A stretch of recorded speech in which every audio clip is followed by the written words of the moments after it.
الحمد لله رب العالمين وصلى الله وسلم وبارك على نبينا محمد وعلى آله وصحبه أجمعين ما بعد.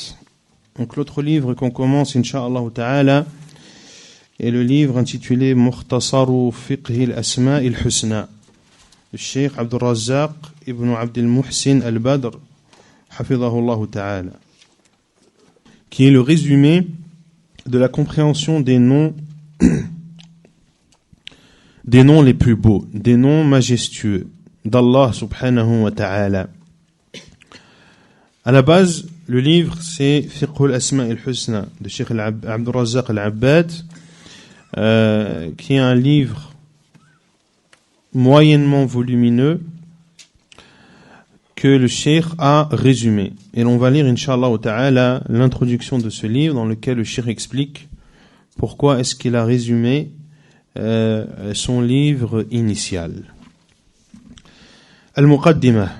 يقول الشيخ الحمد لله الكبير المتعال ذي الجلال والعظمة والجمال له الأسماء الحسنى والصفات العليا والمجد والكمال وأشهد أن لا إله إلا الله وأشهد أن محمدا عبده ورسوله صلى الله وسلم عليه وعلى آله وصحبه أجمعين وبعد. فإن الفقه في أسماء الله الحسنى باب شريف من العلم، بل هو الفقه الأكبر، وهو الأساس الذي عليه بناء هذا الدين، ولذا كثرت الدلائل في القرآن الكريم المرسخة لهذا الأساس، فلا تكاد تخلو آية من آياته من ذكر لأسماء الله الحسنى وصفاته العليا، مما يدل على أهمية هذا العلم الشريف وعظم شأنه وكثرة خيراته وعوائده، وأنه أصل من أصول الإيمان وركن من أركان الدين وأساس من أسس ملة الإسلام، عليه تبنى مقامات الدين الرفيعة ومنازله العالية، وكيف يستقيم أمر البشرية وتصلح حال الناس بدون معرفتهم بفاطرهم وبارئهم وخالقهم ورازقهم، وبدون معرفتهم بأسمائه الحسنى وصفاته العليا ونعوته الكاملة الدالة على كماله وجلاله وعظمته، وأنه المعبود بحق ولا معبود بحق سواه، ولكن أكثر الناس شغلهم ما خلق لهم عما خلقوا له. Donc le cheikh, après avoir loué Allah Azza wa Jal et après avoir prié sur son prophète sallallahu alayhi wa sallam, dit que la compréhension des noms d'Allah Azza wa Jal sublimes est un chapitre honorable des chapitres de la science. C'est même la grande compréhension, al-fiqh al-akbar, et c'est la base sur laquelle se repose la religion. Pour cela que les preuves dans le Coran sont nombreuses, qui viennent ancrer et appuyer cette base, à savoir l'importance de comprendre les noms d'Allah subhanahu wa ta'ala. Il est rare où tu ne trouves presque pas de versets, où la plupart des versets contiennent un nom d'Allah subhanahu wa ta'ala ou une de ses caractéristiques. Ce qui prouve l'importance de cette science honorable et les biens que cette science apporte. Cela prouve également que c'est l'une des bases de la foi, un pilier de cette religion sur lequel reposent les différents degrés nobles de cette religion. Et comment la situation de l'humanité peut être bonne, comment la situation des gens peut être correcte sans connaître leur créateur, leur pourvoyeur, sans qu'ils ne connaissent la signification de ces noms sublimes et de ces caractéristiques parfaites qui prouvent la majesté d'Allah, son immensité, ces noms et attributs qui prouvent que c'est le seul qui mérite d'être adoré et que nul ne mérite d'être adoré en dehors de lui. Mais la plupart des gens sont plus occupés par ce qui a été créé pour eux, au dépit de ce pourquoi ils ont été créés. ولكن أكثر الناس شغلهم ما خلق لهم عما خلقوا له. La plupart des gens sont plus occupés par ce qui a été créé pour eux, à savoir la dunya, au dépit de ce pourquoi ils ont été créés, qui est l'adoration d'Allah subhanahu wa ta'ala. وليس هناك حاجة أعظم من حاجة العباد إلى معرفة ربهم وخالقهم ومليكهم ومدبر شؤونهم ومقدر أرزاقهم الذي لا غنى لهم عنه طرفة عين ولا صلاح لهم ولا زكاء إلا بمعرفته وعبادته والإيمان به وحده سبحانه. ولهذا فإن حظ العبد من الصلاح واستحقاقه من المدح والثناء إنما يكون بحسب معرفته بربه سبحانه وعمله بما يرضيه ويقرب إليه من سديد الأقوال وصالح الأعمال. Ainsi, Cheikh Al-Abbad dit, Abd al-Razzaq Al-Abbad dit, il n'y a pas une chose plus grande auquel les serviteurs ont besoin que de connaître leur Seigneur, leur Créateur, celui qui les possède, celui qui administre leurs affaires, celui qui distribue leur pourvoyance, celui dont ils ne peuvent se passer ne serait-ce que le temps d'un clin d'œil.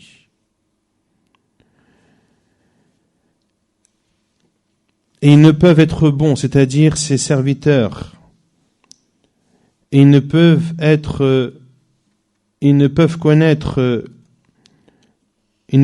purifiés qu'en connaissant leur Seigneur, qu'en l'adorant et qu'en ayant foi en lui, subhanahu wa ta'ala. Ainsi, le fait qu'un serviteur soit vertueux et qu'on lui fasse des éloges, cela revient à la connaissance qu'il a de son Seigneur, aux actes qu'il accomplit, qu'agréé son Seigneur, et les paroles et les actes pieux qu'il accomplit également. وقد يسر الله لي جمع مؤلف في هذا الباب العظيم أسميته فقه الأسماء الحسنى.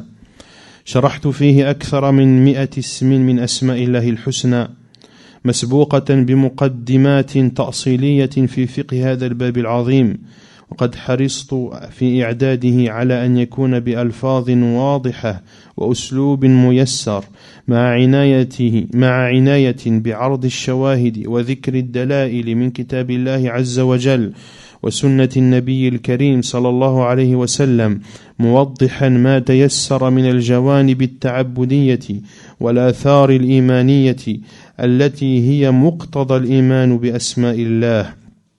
وقد استفدت فيه كثيرا من تقريرات أهل العلم الراسخين، ولا سيما شيخ الإسلام ابن تيمية وتلميذه العلامة ابن القيم رحمه الله والشيخ عبد الرحمن السعدي رحم الله الجميع.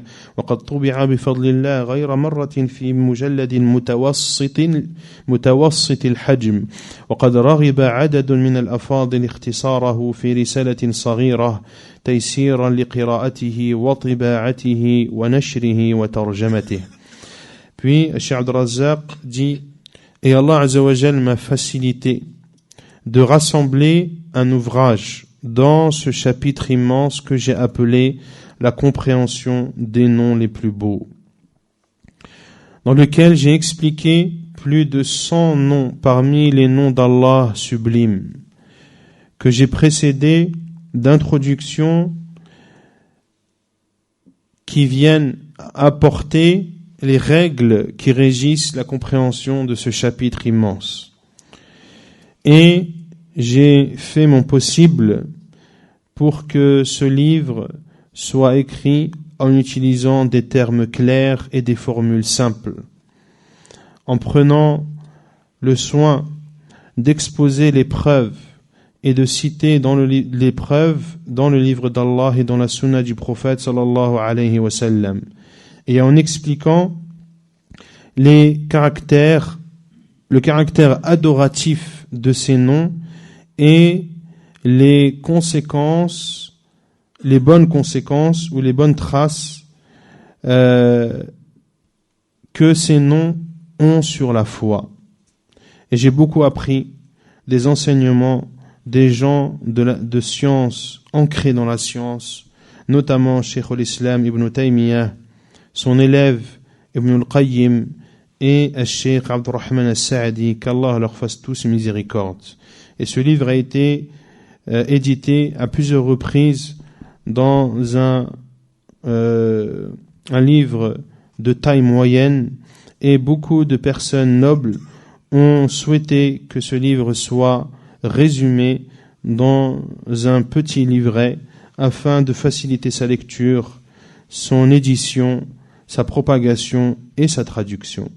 واستجابة لهذه الرغبة جرى تحرير هذا المختصر مقتصرا فيه على شرح الأسماء شرحا مختصرا مع الاكتفاء بذكر دليل واحد لكل اسم أو دليلين غالبا والإشارة في عدد من هذه الأسماء إلى بعض آثارها الإيمانية والتعبدية. Et pour répondre à cet appel et à ce besoin, ce résumé a été préparé dans lequel je me suis contenté d'expliquer de façon brève les noms divins en me contentant de citer une preuve pour chaque nom ou deux de façon plus générale. Et d'expliquer également dans de nombreux noms divins d'Allah Azza wa Jal les conséquences de ces noms sur la foi et sur l'adoration.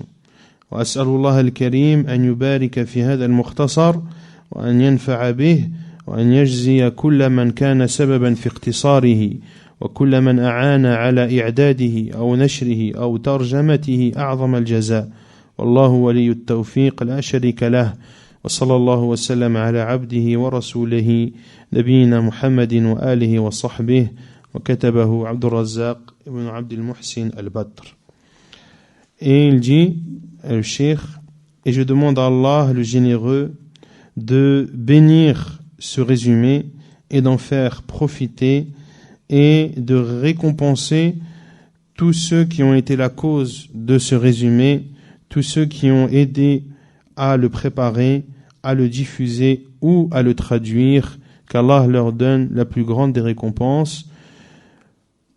Et il loue Allah Azza wa Jal et prie sur son prophète sallallahu alayhi wa sallam.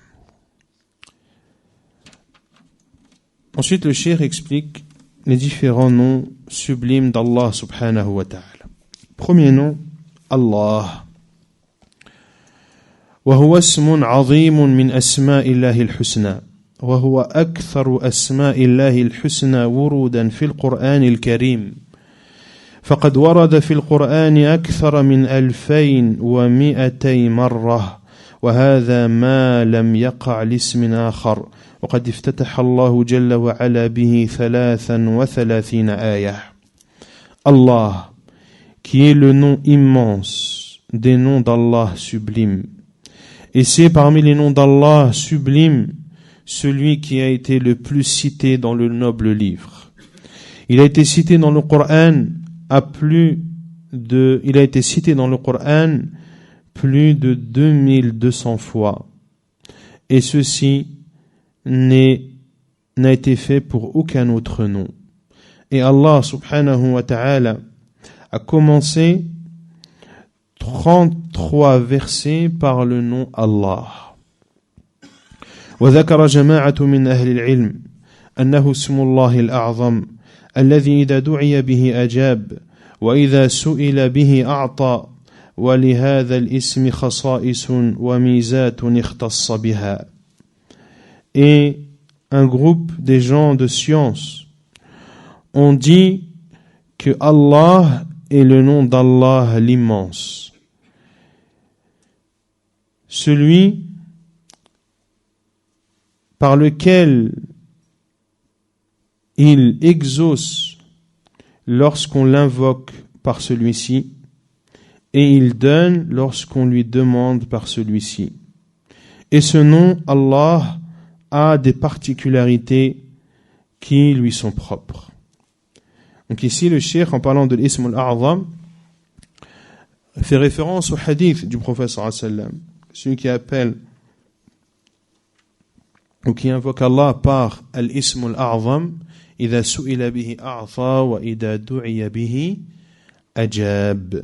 Il y a un khilaf des savants sur Ismullah al-A'zam, quel est-il?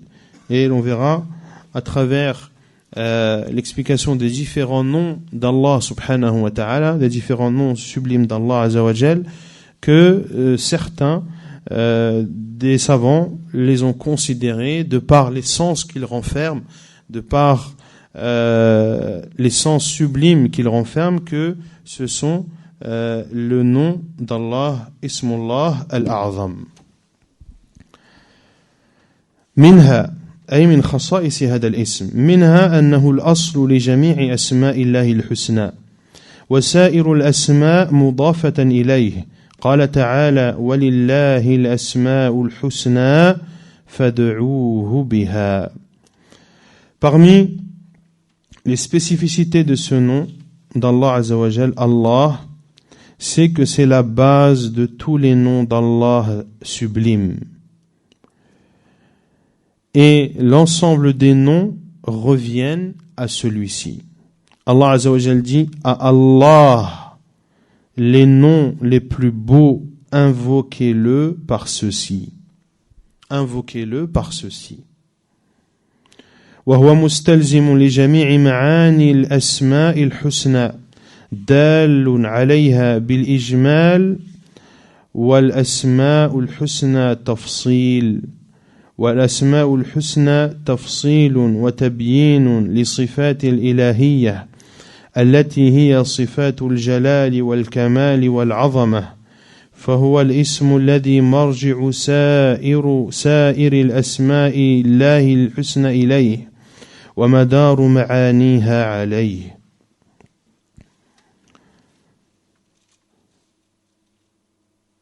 Ainsi, le nom d'Allah, Allah, découle de ce nom l'ensemble des significations des noms d'Allah sublimes. Le nom d'Allah, Allah, le nom Allah, découle de ce nom l'ensemble des sens de tous les noms sublimes d'Allah.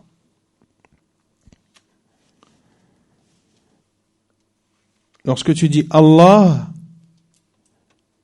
la signification de Allah englobe tous les sens des noms d'Allah les plus beaux, de façon générale.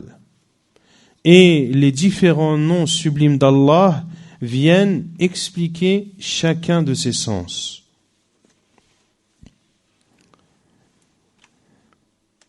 فهو الاسم الذي مرجع سائر الأسماء إليه. Tous les noms sublimes d'Allah reviennent à lui et tous les sens des noms d'Allah tournent autour de lui. وأجمع وأحسن ما قيل في معناه ما ورد عن ابن عباس رضي الله عنهما أنه قال الله ذو الألوهية والعبودية على خلقه أجمعين رواه ابن جرير في تفسيره أي الذي له أوصاف الجلال والكمال والعظمة الذي استحق لأجله أن يؤله وأن يخص وحده بالذل والخضوع والانكسار. Et ce qui a été dit de mieux, ce qui a été le mieux réuni dans le sens de Allah, et ce qui a été rapporté par Abdullah ibn Abbas radiyallahu anhuma, lorsqu'il a dit Allah, c'est celui qui mérite d'être vénéré et d'être adoré par l'ensemble des créatures. Celui qui mérite d'être vénéré et adoré par l'ensemble de ses créatures. Cheikh Abdul Razzaq dit, c'est-à-dire celui qui a les attributs les plus parfaits, celui qui a l'immensité absolue, qui mérite par ceci que l'on l'adore et que l'on n'adore que lui et que l'on se soumette à lui subhanahu wa ta'ala. ثم قال الشيخ الرب. Ensuite le cheikh cite le deuxième nom parmi les noms d'Allah sublime, Ar-Rabb, le Seigneur. وهو اسم عظيم لله جل وعلا تكرر وروده في القرآن الكريم في مقامات عديدة وسياقات متنوعة تزيد على 500 مرة. قال تعالى الحمد لله رب العالمين، وقال تعالى قل إن صلاتي ونسكي ومحياي ومماتي لله رب العالمين. ومعنى الرب أي ذو الربوبية على خلقه أجمعين خلقا وملكا وتصرفا وتدبيرا، وهو من الأسماء الدالة على جملة معان لا معنى واحد. الرب, qui est un nom immense d'Allah subhanahu wa ta'ala, un nom qui a été cité dans le noble Coran dans divers endroits et dans des contextes variés, plus de 500 fois. Allah subhanahu wa ta'ala dit: la louange appartient à Allah, le Seigneur des mondes. Et il dit subhanahu wa ta'ala, dit: ma prière, mon sacrifice, ma vie et ma mort sont pour Allah, le Seigneur des mondes. Et la signification de Rabb, le Seigneur, c'est-à-dire celui qui est doté d'une seigneurie vis-à-vis de l'ensemble de ses créatures. C'est-à-dire que c'est lui qui les crée, c'est lui qui possède ces créatures, c'est lui qui fait ce qu'il veut de ces créatures, et c'est lui qui gère et qui administre leurs affaires.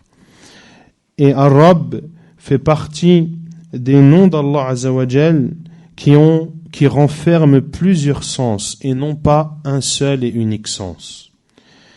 ثم قال بل إن هذا الاسم إذا أفرد تناول في دلالته سائر أسماء الله الحسنى وصفاته العليا. وفي هذا يقول العلامة ابن القيم رحمه الله: إن الرب هو القادر الخالق البارئ المصور الحي القيوم العليم السميع البصير المحسن المنعم الجواد المعطي المانع الضار النافع المقدم المؤخر الذي يضل من يشاء ويهدي من يشاء ويسعد من يشاء ويشقي من يشاء ويعز من يشاء ويذل من يشاء إلى غير ذلك من معاني ربوبيته التي له منها ما يستحقه من الأسماء الحسنى. الرب, comme l'a dit Cheikh Al-Abbad, Abdul Razzaq Al-Abbad, n'est pas un nom qui renferme un seul sens, mais plusieurs sens. C'est pour cela que ce nom d'Allah Azza wa Jal, Ar-Rabb, lorsqu'il est cité de façon isolée, renferme les significations de l'ensemble des noms et attributs d'Allah subhanahu wa ta'ala. Et dans cela, l'imam Ibn al-Qayyim rahimahullah dit: le Seigneur, c'est celui capable de toutes choses. C'est le Créateur, Al-Bari Al-Musawwir. On verra, Inch'Allah, la différence entre le Khaliq et le Bari dans les cours suivants. Le Créateur, le Formateur, c'est-à-dire celui qui donne une image à ce qu'il a créé. Al-Hayyul Qayyum, le Tout-Vivant, celui qui subsiste par lui-même. Al-Alim As-Sami'u Al-Basir, l'omniscient, celui qui entend tout, celui qui voit tout.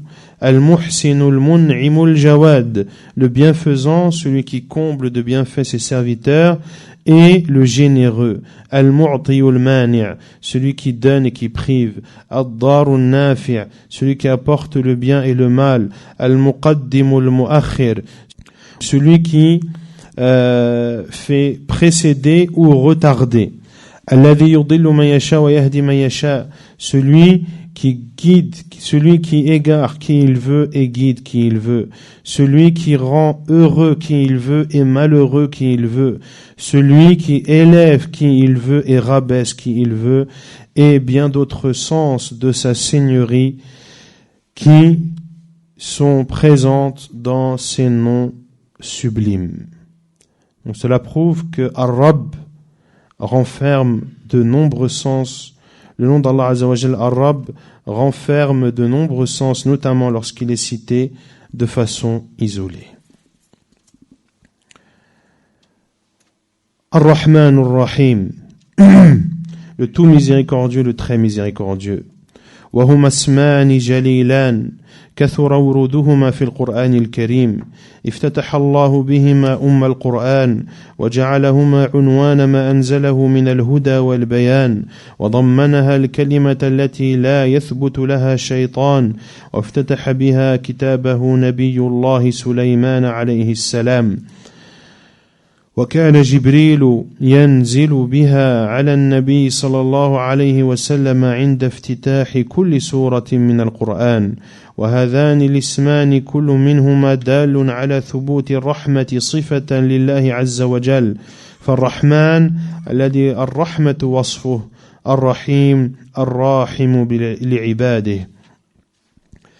Le tout miséricordieux, le très miséricordieux. Ce sont deux noms illustres d'Allah subhanahu wa ta'ala qui ont été cités à de nombreuses reprises dans le Coran. Allah Azza wa Jalla a commencé par ces noms, la mère des livres, la mère du livre, Al-Fatiha. Il a fait de ces deux noms l'emblème de ce qu'il a fait descendre comme guidée et preuve, à savoir le Coran. Ces deux noms sont contenus dans la parole à laquelle ne résiste pas le diable. Et c'est par ces noms que le prophète d'Allah, Sulayman, a commencé son livre. Et Jibril, alayhi salam, lorsqu'il descendait pour enseigner au prophète, sallallahu alayhi wa sallam, il utilisait ces deux noms au début de chaque sourate, qui se trouve dans le nom, dans la formule Bismillahir-Rahmanir-Rahim. Bismillahir-Rahmanir-Rahim, c'est cette phrase par laquelle Allah a commencé le Coran, c'est cette phrase qui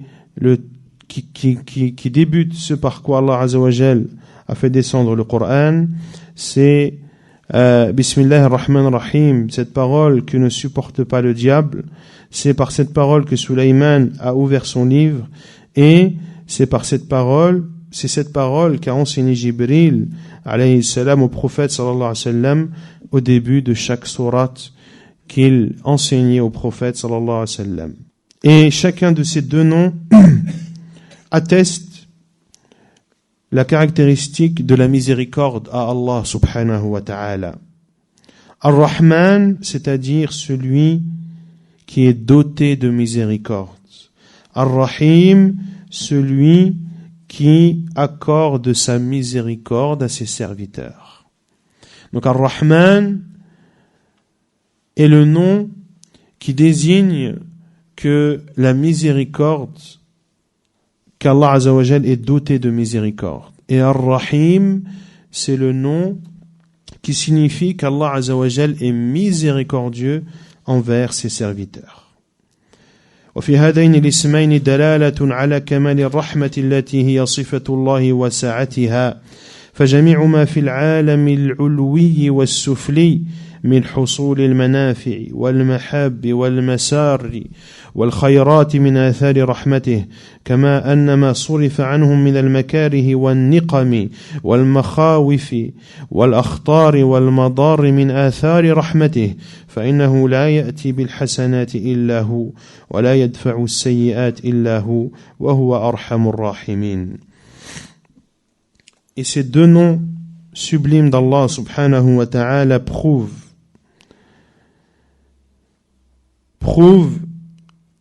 l'excellence de la miséricorde dont est doté Allah subhanahu wa ta'ala et son immensité. Tout ce qu'il y a dans le monde céleste ou dans le monde terrestre comme bienfait, comme chose aimée chez les gens, comme chose qui les réjouit, comme bien, tout ceci sont les traces de sa miséricorde. De même que toutes les mauvaises choses dont ils ont été épargnés, les peurs, les dangers et les maux dont qu'Allah Azza wa Jalla a éloigné d'eux sont les traces de sa miséricorde. Ainsi, n'apporte le bien que lui, subhanahu wa ta'ala, ne repousse le mal que lui, subhanahu wa ta'ala, et c'est le plus miséricordieux des miséricordieux. ونكتفي بهذا القدر سبحانك اللهم وبحمدك أشهد أن لا إله إلا أنت أستغفرك وأتوب إليك.